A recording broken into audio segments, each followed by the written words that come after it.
Svira, pjeva, glumi, ukratko stvorena je za pozornicu, suvereno vlada i ovom Porinovskom. Dame i gospodo, Danijela Pintarić.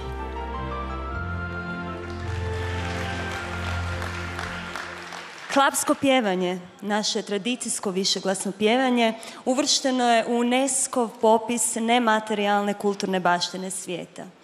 Imamo puno kvalitetnih klapa, ali 3 se večeras bore za Porina u kategoriji najbolja izvedba klapske glazbe. Nominirani su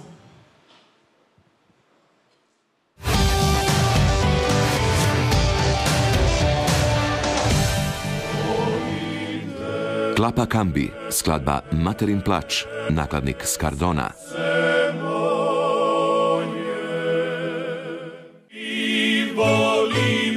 Klapa Kampanel, skladba Bodulska balada, album Dalmacija piva, festival klapa uz mandolina i gitare Makarska, nakladnik Menart Arija.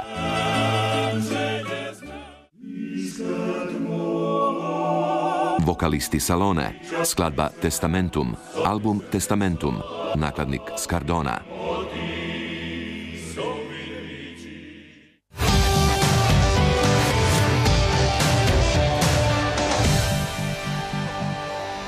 A Porina dobiva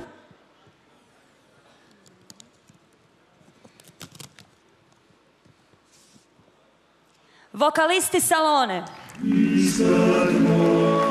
Iza njih je mnoštvo nagrada. Večeras im Testamentum donosi Porina u kategoriji najbolja izvedba klapske glazbe.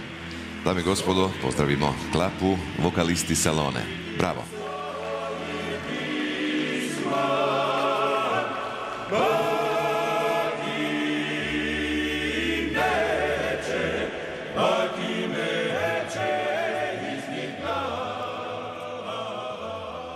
Evo, veliko hvala svima koji ste glasali za nas. Veliko hvala našem majstru Ljubi Stipišiću koji je radio dugi niz godina s nama, koji nam omogućio ovako lijepo pjevanje i ovu lijepu pjesmu Testamentum. Evo, ja bih zamolio kolegu Gordana. Ljudi moji, toliko truda, toliko muka, suza, svega. Hvala lipa svima, hvala lipa našim klapskim veteranima koji nisu ovdje s nama. Hvala vam puno.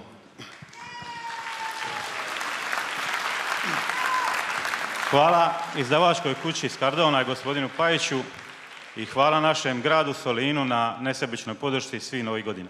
Hvala vam.